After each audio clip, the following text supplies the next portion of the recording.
Hey,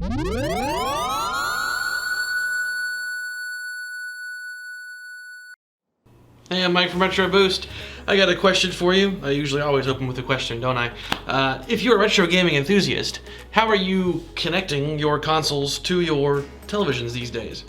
Unless you have an old school television from, pre-2005, you're probably gonna have to use HDMI. You take an old analog cable, you buy a little converter off of like Amazon for 15 bucks, convert it to HDMI, and wow, sometimes it just doesn't look good at all. It's good.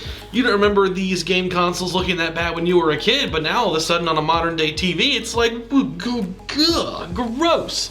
That's the problem I found myself in when I first upgraded to 4K about 4 or something years ago, and it's been a battle to figure out how to make that look better ever since. Not even just for 4K TVs though, just HD TVs in general. It's even worse on 4K TVs, like my god. But supposedly, I have a solution here for you. The RetroTINK 2X-Pro. This is by a company called RetroTINK. They have a number of these video scalers for sale on the website. Some do different things and accept different kinds of inputs. The 2X-Pro here is one that kind of fits all of my needs. But what does this do? This is called a video scaler. It does a function called line doubling. Basically, your old game consoles go in, not only are they converted to digital, but they also have their resolution essentially doubled. A 240p signal can exit as a 480p signal. That's interesting. That's something that a lot of those converters online, for 15 bucks, they don't do that. They just straight up convert analog to digital. But this is doing some extra processing, which is very interesting. But does it really work? Well, that's what I'm here to show you. We're gonna put this guy through the gauntlet. We're gonna test a whole bunch of Super Nintendo and N64 games and see what the difference is using this versus just straight up converting it with a capture card's own little converter inside of it.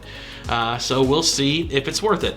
I also have the 2X-Pro-Multiformat.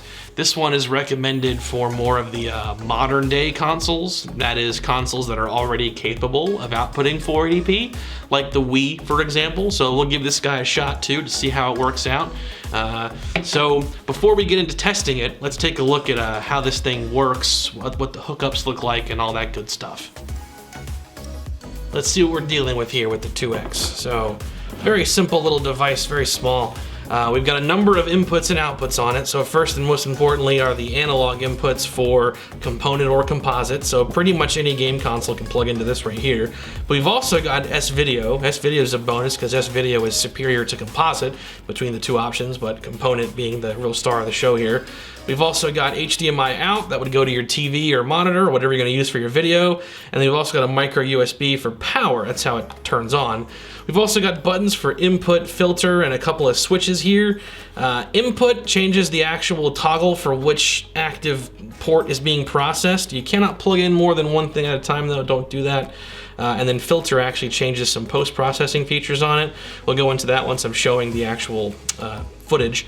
And then we got switches here which mess with the line doubling feature and the method in which the video signal is processed, either automatically or a feature that's better for the really, really old consoles like the NES. As far as how it would hook up though, it's pretty straightforward. If I want to have like an N64, it's just a regular composite cable there. Plug it in like so. Boop and boop. So that's just regular composite. If I had component, I would have also had the other two inputs there. And then we just gotta plug in our video out. This would go to like your TV, HDMI, and then last thing is the micro USB. It's included with one. This is a different one that I have. You just plug that in to power it on. Once it's powered on, we get some lights here. This indicates what input it's on. Yellow for composite, green for component, and white for S-Video. You can freely toggle between those, even if it's not what's active. Pretty simple. The multi-format version, this one is rated to handle 480p pass-through. It's basically designed with the newer consoles like the Wii or the PS2, Xbox in mind. It has a purple light for when it's taking a native 480p signal. and then that's just because there's no input. It's not even powered on. But pretty straightforward how it operates. You just plug it up, you're good to go. You do want to plug it into your computer first and do a firmware update when you get it out of the box. That gets it all enabled up.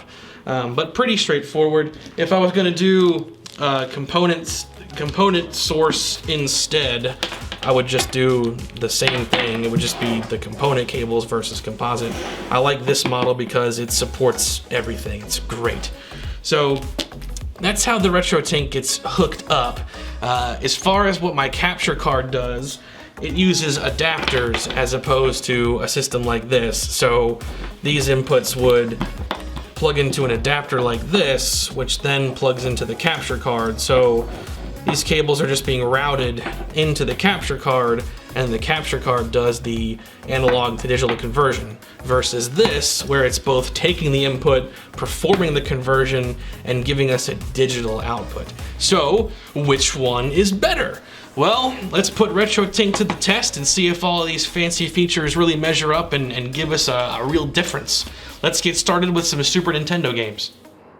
As we start our first Super Nintendo game, I want to say right off the bat that the power supply in my Super Nintendo is probably going bad, which is where a lot of these like waves and noise comes from.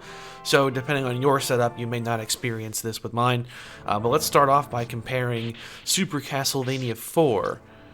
I think the biggest thing that the 2X Pro helps us with here is the clarity of motion. The game is almost hard to look at coming directly into the capture card versus going through the 2X Pro first. I mean, it's just so much more visually appealing and just clear, especially during movement when it goes through the 2X Pro first. I mean, once again, it's just a great difference. And I mean, it was very noticeable during testing too. I mean, just look at the title screen sequences on old versus new.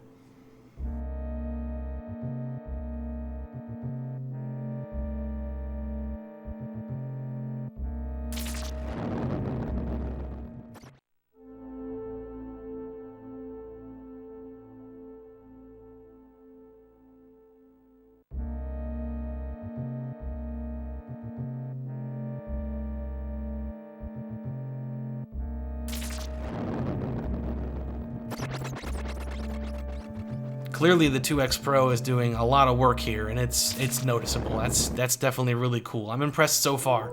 Let's step it up to the 3D era with some Nintendo 64 games and see how it handles it. Stepping up to the Nintendo 64, the first game we'll try out is Super Mario 64. You know, the biggest thing is, just like with Castlevania, I think the biggest thing is like motion, moving around, this like line effect that everything kind of has, just makes it hard to look at, and that's a big reason why I steered away from doing N64 for so long on the show.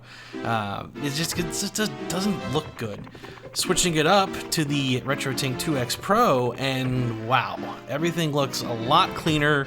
Edges are smoothed out, everything's just so much more visually appealing. I'm like a broken record here talking about how it looks better, but I mean, just before and after, I mean, you just like, it's so obvious how much work this thing is doing to just bring the quality up. It's just so much better. It's tolerable.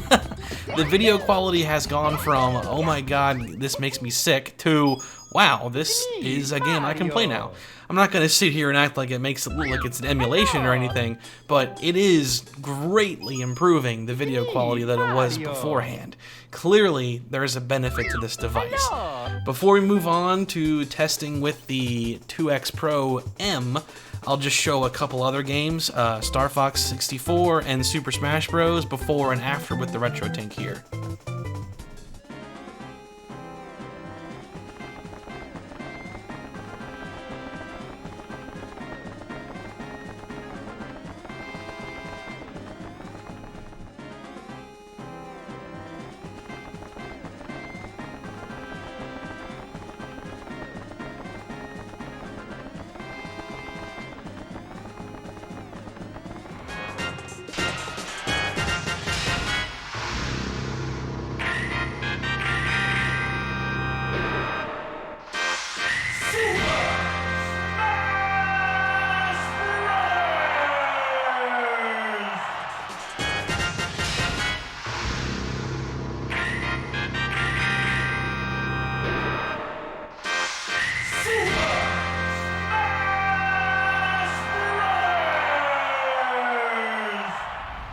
trying out a 480p source using the Wii with Metroid Prime 3 Corruption going into the 2X-Pro-M, I really can't say that I see any appreciable differences between the 2X-Pro-M or the StarTech capture card. They both look just as good.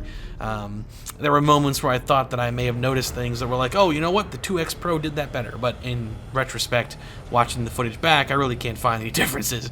The cool thing about the 2X Pro-M, though, is it does have support for 480p pass-through. It's compatible with progressive scan, which is a big feature that some consoles use from Generation 5, like the GameCube and whatnot. But it also does all of the things that I've talked about up to this point. So all the improvements to Nintendo 64 and Super Nintendo and etc., the 2X Pro-M can do those as well, with the benefit of being fully compliant with newer consoles like the Wii, the PlayStation 2, the original Xbox. It just supports the widest possible variety of devices. So there we have it. We've tried it all. We've seen the differences. So let's wrap this up. And there we have it. I think it's safe to say that the RetroTINK devices can walk the walk, that's for sure. There was a lot of hype and cool features advertised with these, and it was definitely cool to see all of it play out and do as advertised. With the Super Nintendo, because my Super Nintendo's power issues, the differences weren't night and day, but stepping up to N64, it was definitely hugely noticeable, the benefits that this little guy provides. As far as the 2X-M, the multi-format one, this one I've been using for all of my component consoles. So I've been using this one pretty much exclusively for composite, N64, Super Nintendo, Genesis, etc. And then this guy for all my component stuff, my Wii, my PS2, and my Xbox Classic. This one, the 2XM, is actually rated for 480p pass-through, and it supports progressive scan with 480p, so for anyone looking to do like those semi-modern retro consoles, I would definitely recommend seeking out the 2X Pro-M over this one, but both of them are going to be able to do a lot for you. They also have versions that don't have all of the ports on them. They have like ones that are just for composite, they have ones that do SCART. Like, it's really cool the variety you can get depending on what you're looking to do with them. But these two, the 2X Pros, are definitely my favorites out of the bunch just because of how versatile they are. You can get these directly from the RetroTINK website for $129.99. You even have the option of adding on an additional cable. They have a Nintendo cable that ends with an S-Video cable, which is pretty cool. I got the 2X Pro from their website, and I got the 2X Pro-M from Amazon. So they're available on both places, but they're really cool devices. I do recommend these for anyone looking to modernize their retro gaming experience, because they do absolutely work. Very cool to see it in action. Awesome. Thanks for watching. Definitely subscribe to get notified of new content. I always appreciate you watching. I got tons of content coming out now. We got smart home videos. I just did one about the Amazon Alexa groups feature. We got gaming content. Just recently published a revisit for Hot Wheels Turbo Racing, and more stuff down the road. So thanks for tuning in, and have a great rest of your day.